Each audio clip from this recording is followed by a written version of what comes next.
அரிசி கொட்டை நல்லா ஊறிடுச்சுங்க. கிட்டத்தட்ட 5 மணி நேரத்துக்கு மேலே ஊறிருக்கு. இதை வந்து மிக்சியில் அரைச்சி எடுத்துக்கிடுவோம். எல்லாத்தையும் மிக்சியில் மாற்றிக்கிட்டோம். 1/2 டம்ளர் தண்ணி ஊற்றி மிக்சியில் அடிச்சுக்கலாம்.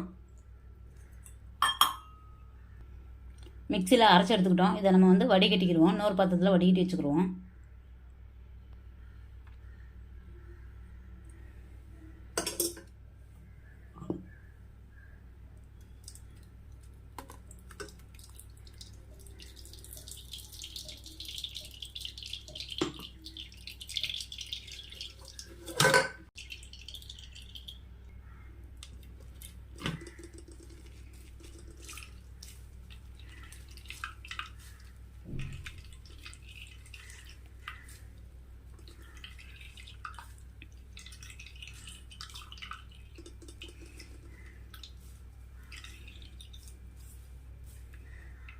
மிக்சியில் மறுபடியும் போட்டு இன்னும் ஒரு 1/2 டம்ளர்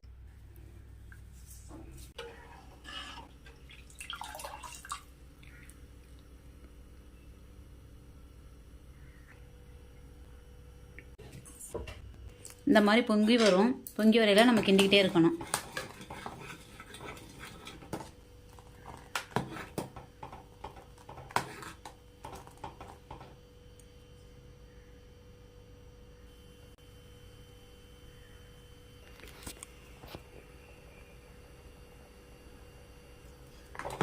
வெல்லம் போட்டு நல்லா கிண்டி விட்டுக்குருவோம்.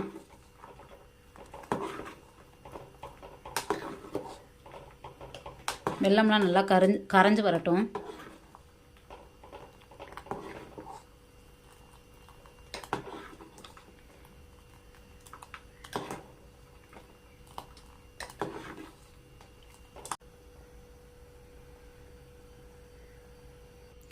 வெல்லம் நல்லா கரைஞ்சி வந்துருச்சு. இந்த ஸ்டேஜில் வந்து தேங்காயும் ஏலக்காயும் சேர்த்து அரைச்சி வச்சுருக்கோம்ல, அதை கொட்டிக்கலாம்.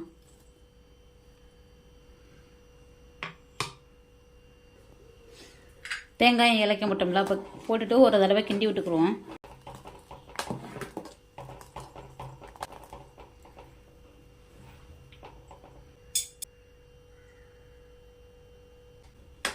வேற ஒரு டம்ளருக்கு மாற்றிக்கிடுவோம். சூப்பரான பருத்திப்பால் ரெடி ஆயிடுச்சுங்க. இதே மாதிரி நீங்களும் உங்கள் வீட்டில் ட்ரை பண்ணி பாருங்கள். தக்ஷாஸ் அஸ்வினி யூடியூப் சேனலுக்கு லைக் பண்ணுங்கள், ஷேர் பண்ணுங்கள், சப்ஸ்கிரைப் பண்ணுங்கள்.